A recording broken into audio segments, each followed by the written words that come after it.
Hello hi దోస్తులు, welcome back to Jeevan channel. So ఇవాళ అతి ముఖ్యమైన అప్డేట్స్ ఇవ్వబోతున్నాను. వీడియోని మాత్రం పూర్తిగా చూసి 1000 లైక్స్ టార్గెట్ ఇస్తున్నాను. పక్కా చూసి షేర్ చేయండి, అప్పుడే చాలా మందికి రీచ్ అవుతుంది. కొత్త పెన్షన్దారులకి వచ్చే అవకాశం ఉంటుంది, పాత పెన్షన్దారులకి పెన్షన్ పెరిగే అవకాశం ఉంటుంది. Let's start the video.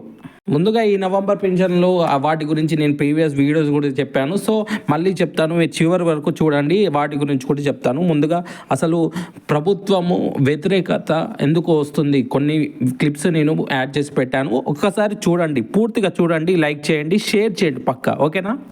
ఆడు ఎందుకు ఉండేమో కానీ అసలు వేషపడతావాడు.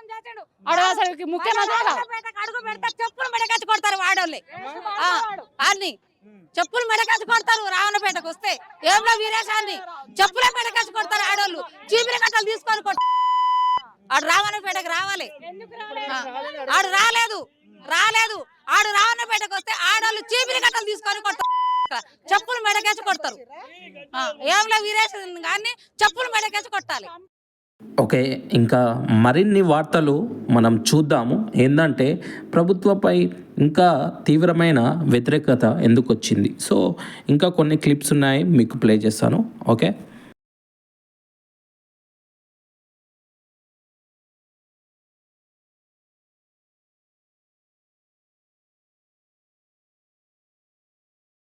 పెన్షన్ వస్తుందా?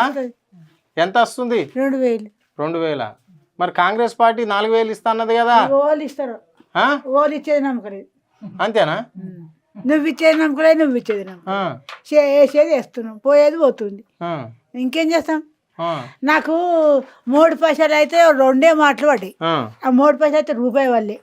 నీవి వినిపించుకొని ఆడ చెప్తారు, నాకు గుర్తే. మరి ఇవి పడ్డాయా? ఇప్పుడు రైతు పెట్టుబడి సాయం కింద ఇవి పైసలు పడ్డాయా? పైసలు పడతాయి. ఎప్పుడు పడ్డాయి? 4 నెలల పెన్షన్ అంటే 4 నెలల పెన్షన్ వస్తుంది అన్న కొడుక. 6 నెలలు అవుతుంది ఓటేసి అందరూ వస్తాయి అన్నారు. ఏది ఇక అయితే 6 నెలలు ఏడాది అవుతుంది, ఇంకా 2 నెలలు అయితే మరి ఇంకేంటికి ఇల్లు ఇస్తారంటే నమ్మకం ఏముంది? అవే నడుస్తాయి, తప్పక 2 అవే ఇస్తాడు. రావు ఏమో తెలియదు మాకు. ఓకే ఓకే, ఇప్పుడు పెద్ద ఆవిడ మాట్లాడిన చూశారు. పెన్షన్ రాక చాలామంది ఉన్నారు. పెన్షను వచ్చే వాళ్ళకు పెంచుతామని అన్నారు. 6 నెలలు కాదు, ఇప్పుడు సంవత్సరం, ఏడాది అవుతుంది. సో ఇంతవరకు రాలేదు. నిన్న వరంగల్లో అసలు పెన్షన్ గురించి ఎటువంటి టాపిక్ అనేది ఎత్తలేదు. ఒక్కసారి ఏం మాట్లాడాడో ఒక చిన్న క్లిప్ మీకు చూపిస్తాను. ఓకే, అడుగుతురా ఇవాళ తెలంగాణ రాష్ట్రంలో 1,10,00,000 మంది ఆడబిడ్డలు 3,700 కోట్ల రూపాయలు 11 నెలల మా పొన్నం ప్రభాకర్ గారి మంత్రివర్గంలో ఆడబిడ్డలకు ఉచిత బస్సు ప్రయాణానికి ఖర్చు పెట్టి ఈరోజు మా ఆడబిడ్డలు స్వేచ్ఛగా ఇంటైన పనికి వచ్చే లోప అమ్మగారింటికి పోయి అమ్మని చూసి వెనక్కి వచ్చేటంత వెసులుబాటు ఈరోజు మన ప్రభుత్వంలో వచ్చింది.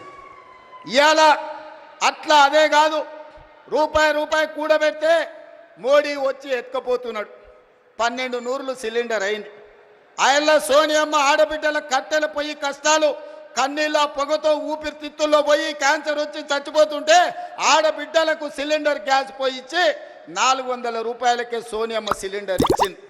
మోడీ వచ్చి 1200 చేసిండు. మరి ఆడబిడ్డల కష్టాలు చూసి ఇవాళ ఆడబిడ్డలకు 500 రూపాయలకే ఉత్తమ్ కుమార్ రెడ్డి గారి మంత్రివర్గంలో ఆడబిడ్డలకు 500 రూపాయలకి ఇవాళ మనం సిలిండర్ ఇస్తున్నాం. ఈ దేశంలో ఎక్కడైనా 500 రూపాయలకు బీజేపీ ప్రభుత్వం సిలిండర్ ఇస్తుందా? ఒక్కసారి ఆలోచన చేయండి అని నేను అడుగుతున్నా. ఇదే కాదు, నేను కానీ బట్టి గారు కానీ పాదయాత్ర చేసేటప్పుడు చాలామంది పేదలు వచ్చి మీరు వ్యవసాయానికి 24 గంటల ఉచిత విద్యుత్ ఇస్తున్నారు, బాగానే ఉంది, కానీ మాకు భూమి లేదు, మేము ఇంట్లో ఫ్యాన్ వేసుకున్నా. ఇక్కడ 60% మహిళా ఓటర్లు ఉన్నారు అని ఫ్రీ బస్ ఇస్తున్నాడు అని అంటున్నారు. మరి పెన్షన్దారులు 4,000 కోట్ల మందికి పెండింగు బకాయిలు డిమాండ్ చేశారు. ఎవరు? బీఎస్సీ నేతలు. మొత్తం 43 కోట్ల 8 లక్షల మంది బెనిఫిట్ పొందుతున్నారు. అండ్ పెండింగ్ పెన్షన్లు దాదాపు 4,000 కోట్లు. అరే సార్, ఇప్పుడు గత ప్రభుత్వం దివాలా తీసిందని మిమ్మల్ని ఎన్నుకున్నారు, మీరు ఇంకా ఆ ప్రభుత్వంపై వాళ్ళు దివాలా తీశారు, ఇప్పుడే కాదు మా వల్ల కాదని ముందే చెప్తే మరి ముందే మీకు వేసి ఉండేవాళ్ళు కాదు కదా, ఇంకో పార్టీకి వేసేవాళ్ళు. వాళ్ళు దివాలా తీసిరని మీరు కూడా దివాలా తీస్తారా? ఏంటిది ఈ ప్రభుత్వం వైఖరి? ఏమంటే బీఆర్ఎస్ ఆ నేత, ఈ పార్టీ ఆ పార్టీ, ఓట్లేసి గెలిపించింది కాంగ్రెస్ పార్టీ, జనము. కాంగ్రెస్ పార్టీ యొక్క బాధ్యత నిర్వహించాలి. సో చాలా చాలా చాలా అంటే చాలా వ్యతిరేకత మొదలైంది.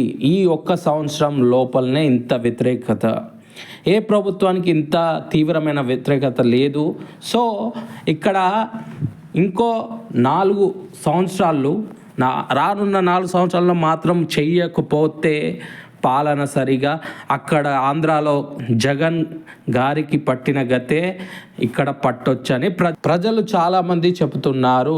సో ఇప్పటికైనా సీఎం గారు, ఇప్పటికైనా ప్రజలకి కళ్ళు తెరిచి చూడండి. ఒంటరి మహిళలు ఉన్నారు, వృద్ధులు ఉన్నారు, అనేక వికలాంగులు ఉన్నారు, దివ్యాంగులు ఉన్నారు, మొత్తము పెరాలిసిస్ వచ్చి బెడ్కే పరిమితమైన వాళ్ళు కూడా అనేక మంది ఉన్నారు. వాళ్ళు పేదవాళ్ళు కారా? వాళ్ళకి ఓటు హక్కు లేదా? వాళ్ళు ఓట్లు వేయట్లేదా? ఓకే, ఇప్పటికీ మన గొంతుకై ఉంటుంది జీవన్ ఛానల్. సో ఇది మన ఇవాల్టి వార్త. సో ఇది ఖచ్చితంగా మీరు లైక్ చేసి షేర్ చేస్తేనే పెద్దవాళ్ళకి వెళ్తుంది, అప్పుడే ఎటువంటి రిజల్ట్ అయినా వస్తుంది. మేము ఎన్ని వీడియోలు చేసినా మీరు షేర్ చేయడం వల్లనే ఇది రీచ్ అవుతుంది. అండ్ ఈ నవంబర్ పెన్షను అనేది 23వ తారీఖు నుంచి ఇవ్వబడును. ఈ నవంబర్ పెన్షన్ 23 నుంచి 29 వరకు ఇవ్వబడును. అర్హులైన వారు పాత పెన్షన్దారులకే ఇస్తున్నారు. ఇంకా కొత్త పెన్షన్దారులకు మాత్రము ఇంకా అమలు చెయ్యలేదు. చాలామంది చాలా ఛానల్లో విని నిజం అనుకొని కంగారుపడి నిజంగా వచ్చేసిందని ఆనందం వ్యక్తం చేస్తున్నారు. సో మీరు ఎటువంటి ఫేక్ న్యూస్ నమ్మకండి. పెన్షన్ వస్తే అఫీషియల్గా మన ఛానల్లో మొట్టమొదటిగా మన ఛానల్లో ప్రచారం చేస్తాము. సో మీరు ఖచ్చితంగా ఈ పాత పెన్షన్దారులు ఎవరైతే ఉన్నారో 23 నుంచి మొదలుకోను 28, 29 వరకు ఇవ్వనున్నారు. సో మీరు మీ దగ్గర ఉన్న పోస్ట్ ఆఫీస్లో కావచ్చు, లేకుంటే బ్యాంకులో కావచ్చు, జిల్లాల వారీగా ఇస్తారు. ఒకటేసారి అన్ని జిల్లాలకు ఇస్తారని చెప్పలేము. 23 నుంచి 29 వరకు. సో మీ దగ్గరలో ఉన్న బ్యాంకుకైనా లేకుంటే పోస్టల్ బ్యాంకుకైనా వెళ్ళి తీసుకోండి. Thank you for watching Jeevan channel.